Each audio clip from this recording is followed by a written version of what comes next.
નમસ્કાર મારા વહાલા ગુજરાતી મિત્રો, જાગો જોગી જાગો ચેનલમાં આપનું સ્વાગત છે. તો આજે આપણે વાત કરીશું કે ગુરુ કોણ છે, ગુરુ કોને કહેવાય અને ગુરુનું રૂપ શું છે.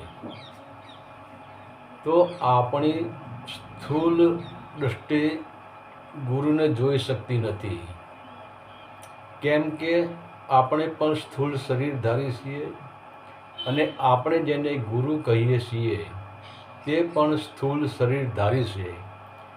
એટલે એક શરીર બીજા શરીરને ગુરુ કહે છે અને શરીર શરીરના જ દર્શન કરે છે. તો ગુરુ એ શરીર નથી, પરંતુ શરીર તે એક ગુરુનું માધ્યમ છે. જેમ કે આપણે યાત્રા કરવા માટે એક રથનો ઉપયોગ કરીએ છીએ, બીજું કે આપણે વસ્ત્ર ધારણ કરીએ છીએ, તો આપણે વસ્ત્ર તો નથી જ, અને તે વસ્ત્રને ઉતારવાથી કે તે વસ્ત્ર જો ફાટી જવાથી આપણને કંઈ જ અસર થતી નથી. તો આપણે ફાટેલું વસ્ત્ર છોડીને નવા વસ્ત્ર ધારણ કરીએ છીએ. તેમ દેહધારીને સમય આવે આ વસ્ત્રરૂપી દેહ છોડીને બીજો દેહ ધારણ કરવો પડે છે. તો ઠીક છે, દેહધારી જ દેહધારીને સમજાવી શકે છે. એટલે જ આપણે દેહધારી મનુષ્યને ગુરુ કહીએ છીએ. પરંતુ ગુરુ કોઈ દેહધારી હોવા છતાં પણ વૈદેહી હોવા જરૂરી છે.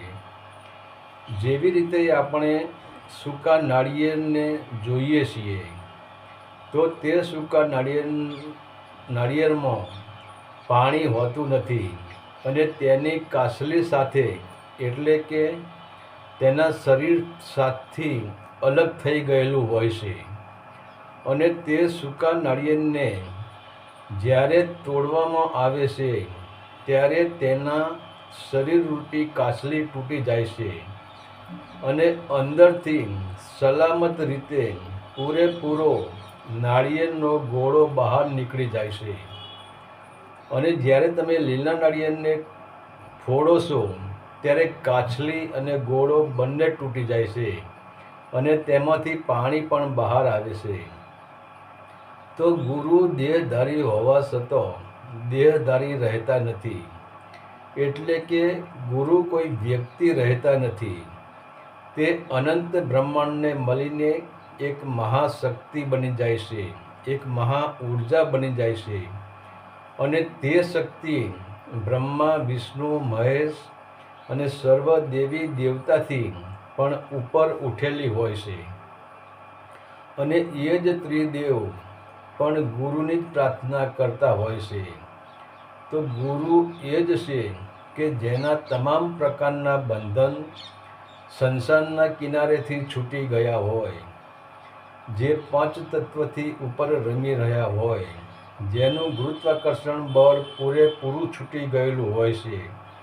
જો કોઈ પણ ગુરુનો એક સૂક્ષ્મથી સૂક્ષ્મ આશાઓ અને વાસનાઓનો કે હુંપણાનો તોતણો જો સંસારથી જોડાયેલો હોય તો તે ગુરુ કહી શકાતા નથી. કેમ કે જ્યારે સંસારના પૂરેપૂરા બંધન તૂટી જાય છે ત્યારે જ ઉર્જા મહાઉર્જામાં મળે છે, અને ત્યારે જ એ નાવડી મહાસાગરમાં સફર કરે છે. આપણે જોઈએ છે કે આપણે જ નાવને મહાસાગરમાં સફર કરાવી હોય, સરોવરમાં સફર કરાવી હોય, તો કિનારે બાંધેલા તમામ પ્રકારના બંધન તોડી નાખવા પડે છે. અને જો એક પણ બંધન કિનારે બાંધેલું હોય, એક તાંતણો પણ કિનારે બાંધેલો હોય, તો એ નાવડી સાગરમાં સફર કરી શકતી નથી. તો એવી જ રીતે ગુરુના તમામ પ્રકારના બંધન સંસાર સાગરના કિનારેથી છૂટી ગયેલા જ હોવા જોઈએ. ત્યારે જ એની સુરતા શબ્દ સાથે મળીને પરમાત્મારૂપી મહાસાગરમાં યાત્રા કરે છે. જેમ આપણે સાદી અને સરળ ભાષામાં જોઈએ તો જ્યાં સુધી ડાંગર ઉપર આવરણ હોય છે ત્યાં સુધી તે ડાંગરને આપણે ચોખ્ખો કહેતા નથી, અને તે ડાંગર ચોખ્ખો થઈ શકતી નથી. કેમ કે જ્યાં સુધી ડાંગર ઉપર આવરણ હોય છે ત્યાં સુધી એને બીજ કહેવાય છે, અને તેને વારંવાર ધરતીમાં દબાવવું પડે છે અને ઉગવું પડે છે.